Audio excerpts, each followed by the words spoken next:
السلام علیکم۔ کہانی کارنر میں خوش آمدید۔ پیارے ویورز، آج پھر آپ کے لیے کسی کی زندگی پر بیتی ایک سچی کہانی لے کر حاضر ہوئی ہوں۔ چلیں اپنی کہانی شروع کرتے ہیں۔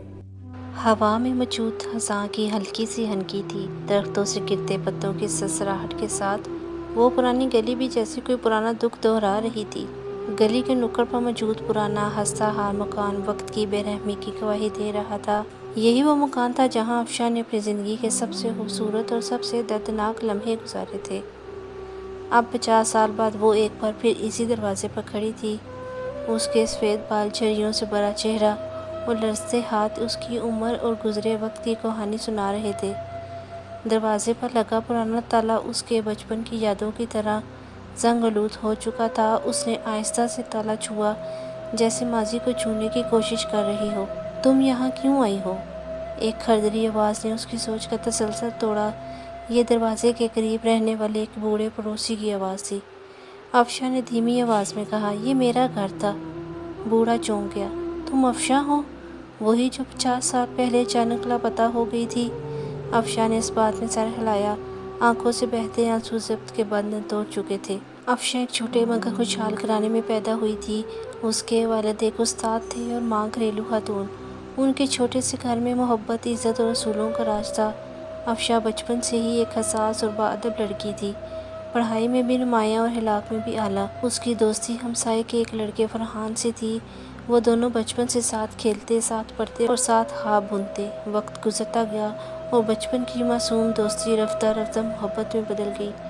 فرحان ایک محنتی نوجوان تھا۔ اس کا خواب تھا کہ وہ ایک دن بڑا افسر بنے اور افشاں کو عزت سے بیاہ کر لے جائے، لیکن قسمت کو کچھ اور منظور تھا۔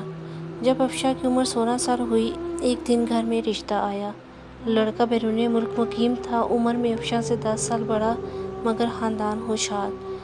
والدین نے یہ رشتہ اپنے خوابوں کا پورا ہونا سمجھا، مگر افشاں نے صاف انکار کر دیا۔ میں کسی اور سے محبت کرتی ہوں امی، فرحان سے۔ یہ کہنا تھا کہ قیامت آ گئی۔ اس کے والد کو یہ بات قبول نہ تھی۔ عزت دار گھرانوں کی بیٹیاں اس طرح محبتیں نہیں کرتیں، انہوں نے چیخ کر کہا۔ ماں نے رو رو کر اسے قائل کرنے کی کوشش کی، مگر افشاں اپنے فیصلے پر قائم رہی۔ اگلے ہی روز اسے زبردستی نکاح کے لیے تیار کیا گیا، لیکن اس رات افشاں نے اپنی زندگی کا سب سے بڑا قدم اٹھایا۔ افشاں نے رات کے اندھیرے میں گھر چھوڑ دیا۔ اس کے پاس صرف چند روپے تھے، ایک جوڑا کپڑا اور دل میں ایک امید تھی، فرحان۔ وہ سیدھا ریلوے اسٹیشن پہنچی، جہاں سے وہ دونوں پہلے خوابوں کی باتیں کیا کرتے تھے، مگر فرحان وہاں نہ تھا۔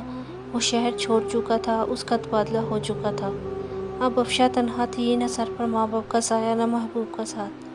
وہ ایک یتیم خانے میں جا پہنچی، وہاں اسے پناہ ملی، صفائی کا کام ملا۔ کچھ مہینوں بعد وہ ایک نرسنگ ہوم میں ملازمہ بن گئی۔ اس نے زندگی کو نئے سرے سے جینا سیکھا، مگر دل میں ماضی کا زخم ہمیشہ تازہ رہا۔ وقت گزرتا گیا، افشاں نے نرسنگ کی تعلیم مکمل کی۔ اب وہ ایک باوقار نرس تھی۔ ایک دن اسپتال میں ایک مریض آیا، جس کا چہرہ دیکھ کر افشاں کا دل رک گیا۔ یہ فرحان تھا۔ اب وہ بیمار، کمزور اور ٹوٹا ہوا انسان تھا۔ افشاں نے اس کا خیال رکھا، بنا بتائے کہ وہ کون ہے۔ ایک دن فرحان نے اسے غور سے دیکھ کر کہا، تمہاری آنکھوں میں ایک پرانی جان پہچان ہے۔ افشاں مسکرائی، آنکھوں میں نمی لیے کہا، کبھی کبھی وقت ہمیں اپنے سب سے قریبی لوگوں سے اجنبی بنا دیتا ہے۔ فرحان کی موت کے بعد افشاں نے ایک بار پھر تنہائی کو گلے لگا لیا۔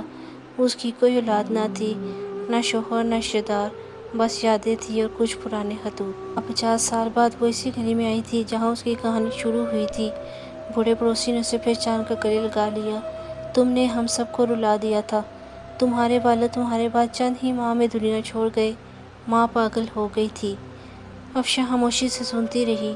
وہ الفاظ اسے چیر رہے تھے۔ کاش میں واپس آ جاتی، وہ صرف یہی کہہ سکی۔ پڑوسی نے دروازے کی چابی دی۔ یہ اب تمہارا ہے، تم لوٹ آئی ہو، دیر سے ہی سہی۔